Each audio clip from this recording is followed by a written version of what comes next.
Olá pessoal, aqui é o Velgas, hoje é dia 23 de setembro de 2025. A Ucrânia domina o espaço aéreo no teatro de operações. Eu quero convidar a todos vocês que assistem os vídeos, que não são inscritos, inscrevam-se, porque aqui vocês veem a verdade. Eu conto com vocês inscritos. E peço também a todos que assistirem, que se gostarem, que deem um like, é muito importante. Fortalece o canal assim e estou fazendo uma campanha para mais inscritos. Se aqueles que gostaram, que assistem sempre nossos vídeos, divulguem, passem e recomendem para as pessoas das suas redes sociais, seus amigos, seus parentes, etc. Assim vocês fortalecem e ajudam o canal a crescer. Eu conto com vocês. Sempre estou trazendo notícias, novidades com qualidade e também a verdade. Contem comigo para continuar trazendo a verdade. A Ucrânia domina então o espaço aéreo no teatro de operações. É uma superioridade aérea total. Por que isso, na realidade? Isso é facilitado. Não porque haja combates entre aeronaves, não há isso, né? E os russos não derrubaram aeronaves ucranianas de suas aeronaves. A Ucrânia derrubou duas aeronaves dos F-16, né? Mas, na realidade, os aeronaves abatidas até agora foram de terra, da defesa aérea, tanto da Ucrânia quanto da Rússia. E principalmente da Rússia, que é um número muito maior. Mas a Ucrânia ela fez uma campanha para manter essa superioridade aérea, uma campanha sistemática de começar a destruir os seus radares, que são os olhos, ou seja, a defesa aérea, hoje em dia, a defesa aérea moderna, que é feita com mísseis, né? É muito raro já ser feita com canhões, como antigamente, no tempo da Segunda Guerra Mundial, ou com metralhadoras, porque os aviões voam a 10 mil metros, né? E até mais ou menos, né? Embora que com os radares agora, a Ucrânia, por exemplo, está voando baixo, né? Ela voa baixo, ela sobe quando tem o alvo, daí joga a bomba e volta rapidamente para um nível de distância do solo, que ela esteja segura, mas que fique fora do alcance dos radares. Imagino que a Rússia está fazendo isso também. Mas então, após meses de preparação, a estratégia da Ucrânia é totalmente visível, né? Isso, a gente pode analisar isso. Ela quer destruir radares, como conseguiu com muito sucesso. Lançadores, lançadores são os lançadores justamente tipo S-400, S-300 e S-500, né? E módulos de controle, até que o céu se abram e a superioridade aérea seja restabelecida. A Ucrânia considera hoje que ela já está com a superioridade aérea estabelecida. Os aviões da Rússia que voavam até a Ucrânia, no início dessa segunda fase da invasão em grande escala, eles não voam mais, eles vinham na Ucrânia, em baixa altitude, atirar nos ucranianos. Por causa disso, eles perderam muito avião pela defesa antiaérea ucraniana. E eles já não vinham mais. Agora que os radares deles foram neutralizados, né, e também muitos lançadores, inclusive lançadores como o Buk, por exemplo. Eu lembro que eu noticiei agora esse ano que na região de Donetsk, um lançador Buk M1 foi caçado em tempo real e foi destruído, né? Por quê? Os radares deles não estavam funcionando, né? Isso perto da cidade de Bohoyarlenka, né? E, entre outros, muitos alvos estão sendo destruídos, ou seja, então destruir esse tipo de equipamento com prioridade em radares tem sido a prioridade da Ucrânia, dos drones ucranianos quando fazem esses ataques. Às vezes vocês podiam pensar, pô, mas ela foi lá na Crimeia, destruiu só um radar? Sim, destruiu só um radar, mas aquele radar, ele era olhos, ouvidos, né? E monitorava os lançamentos também, não só de monitorar quando vinham os ataques ucranianos, mas ela monitorava inclusive os lançamentos para da precisão quando os mísseis russos eram lançados, para ter a precisão no ataque, né? Então, um drone de reconhecimento tem rastreado eles, né, aonde eles estão, e aconteceu isso, e destrói eles, seja em prédios, seja no meio da mata, né, onde eles estiverem camuflados, onde eles forem identificados. É assim que tem acontecido, né? Em Zaporizhia, as forças ucranianas destruíram um raro módulo de controle de um sistema de defesa aérea, que é o Barnaul, né, -T. É um nó central, ele conecta o radar aos lançadores e pode coordenar vários lançamentos ao mesmo tempo. Ou seja, também sem esse controle, não adianta não consegue, né? Porque ele estava conectado a diversos lançadores e aí nada funciona. E em seguida a Ucrânia veio e destruiu os lançadores de radar onde eles estavam instalados. Primeiro deu prioridade para destruir o controlador, o controle, né? E também mais ao norte, outro radar de um sistema SOPK-2 em Voronezh foi atingido, supostamente. Ele destruiu tudo, né? Eu digo supostamente porque sempre ficam uns destroços, mas ele neutralizou a antena e neutralizou todo o radar.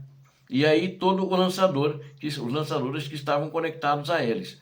Na Crimeia, onde a Ucrânia atingiu muito, né? Ela neutralizou os radares Podlet e Nebo-M recentemente, agora esse ano, acho que questão de um mês atrás.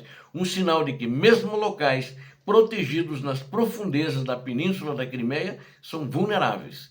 Esses ataques abrangem milhares de quilômetros também, não só próximos, né? Não só dezenas de quilômetros, mas milhares, e eles compartilham um objetivo operacional muito claro de desmantelar sistematicamente a infraestrutura que mantém a rede de defesa aérea funcional. Agora, o que eu acho que é interessante, a Ucrânia ela tem tido mais eficácia ao destruir alvos russos, porque eles nunca foram parados. Eles destruíram um monte de refinarias, eles destruíram um monte de depósitos de munições e continuam destruindo e nunca foram parados nas suas incursões até chegar a alvos. A Ucrânia já atacou a 2.000 quilômetros com drones da Ucrânia, ou seja, de distância da Ucrânia até o alvo dentro da Rússia, com drones, né? Não usou para isso mísseis, né? Mísseis de cruzeiro mesmo, porque ela não tinha. Ela tinha drones e tinha resultados. E a Rússia, por exemplo, quando ataca com mísseis, ela tem efetividade, ela tem eficácia, e alguns, ela às vezes lança 12, 3 atingem, e fazem aquele estrago, graças a Deus. Porque se eles atingissem todos os 12, quando tem aí um número já considerável, 10, 12 mortos só com 3, né? E 40, 50 feridos, imaginem, né? Como se atingisse 12 seria, vamos dizer assim, multiplica por 12, não sei se é assim, mas o número seria muito maior, o estrago seria muito maior. Agora, os alvos da Ucrânia nunca são civis, mas ele chega lá, o alvo, na refinaria, no depósito de munições, na base aérea e destrói. Ela atacou aquela base aérea, onde tinha 41 aviões estratégicos concentrados, todos na mesma base aérea, muito distantes da Ucrânia, e teve efetividade, né? E por quê? A defesa aérea, os radares foram destruídos em muitos caminhos, né? Mas não que esses drones vieram voando de longe. Os drones ela que transportou por caminhões, só um parênteses, até aquela região, e eles foram lançados de caminhão. Os ucranianos, os agentes, né, do RUR foram embora, do SBU também foram embora, que estavam lá, voltaram para a Ucrânia e programaram, né, eles abriram os containers com drones que estavam nos caminhões e eles sozinhos se auto-lançaram, se auto-ejetaram dos caminhões, autopropulsaram e foram atingir os alvos. Ou seja, a inteligência artificial a serviço da guerra na Ucrânia, mas a serviço da Ucrânia. E ao destruir lançadores de interceptação, com o seu próprio radar e módulo de controle integrados, como os sistemas Pantsir, também destruíram muito o sistema Pantsir, o Buk, eles minam a capacidade da Rússia de corrigir falhas em suas defesas em camadas. Finalmente, ao visar sistemas como Barnault, né, que é aquele controlador entre os lançadores e o radar, que coordenam dados de radar, ordens de tiro e até mesmo ativos externos, eles cortam toda a estrutura de comando e a capacidade da rede russa de trabalhar em conjunto. Ou seja, não podem aí, o que precisa ter? Cada lançador tem que ter um radar. Cada lançador. Não, você pode pegar aí 4 ou 5 lançadores de mísseis e põe um Barnault T.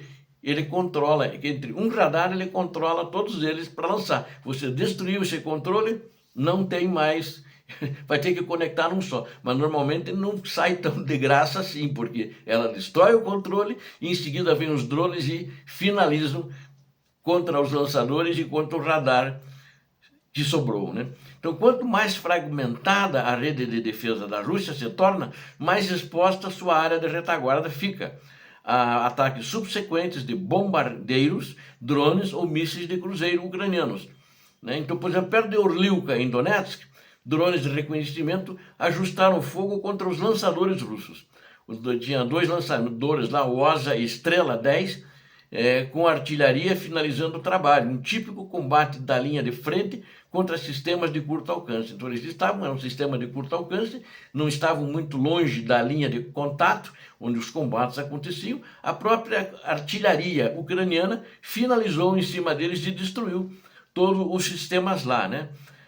Então essa é a questão. A Rússia está com muitos problemas, é isso que está dando o desespero no comandante supremo dessa guerra provocada pelo próprio ditador da Rússia. Eu diria o seguinte: a Ucrânia não está apenas cegando as defesas aéreas russas, mas desmantelando os sistemas que as tornam eficazes. Os sistemas de defesa aérea russos não são infinitos. Cada sistema S-300, o Buk, né, o S-400, custa milhões, né? Para ele ser substituído. Requer peças especializadas e sobrecarga numa indústria militar já sobrecarregada, já muito também, vamos dizer assim, acabou sendo canibalizada, depredada, né? E atacada muito pela Ucrânia, que também está bombardeando as fábricas, os fabricantes que fabricam material de guerra. Então, isso não é uma superioridade aérea no sentido clássico, de dominar o ar, né, cheio de caças, e eles expulsam os outros caças dos inimigos russos, né? Mas é uma domínio aéreo de uma demolição completa dos ativos de radar, do controle, de interceptação, para dar o poder aéreo ucraniano a liberdade de movimento atrás da linha de frente e profundamente em território ocupado, né? À medida, em profundidade do território ocupado, desculpem o erro. À medida que a ofensiva de ataque aéreo ucraniana parece se intensificar, ela continua tendo resultados e a Rússia cada vez está se encolhendo mais. É um dos motivos, inclusive, que eles estão recuando e vão acabar recuando. A Rússia não vai longe nessa guerra. Eu diria o seguinte: minha previsão, acho que pelo menos na virada do ano, ela, no máximo até lá, virou o ano, acho que fica mais uns 2, 3 meses e vai ter que encerrar essa guerra, porque ela já não tem mais capacidade, nem militar e nem econômica ali no teatro de operações. Obrigado a vocês que assistiram esse vídeo, conto com vocês, inscrevam-se no canal. Você que não é inscrito, eu conto com você para se inscrever no canal. Peço a todos, dê um like, ajude o canal, fortaleça e também compartilhe. Compartilhe com todas as redes sociais que vocês tiverem e peço esse favor, continuem, que está dando resultado e com isso vocês ajudam o canal também. E eu retribuo trazendo trabalhos de boa qualidade para vocês. Deus abençoe a todos vocês, Deus abençoe a Ucrânia, Deus abençoe o Brasil. Paz e bem, paz para toda a humanidade.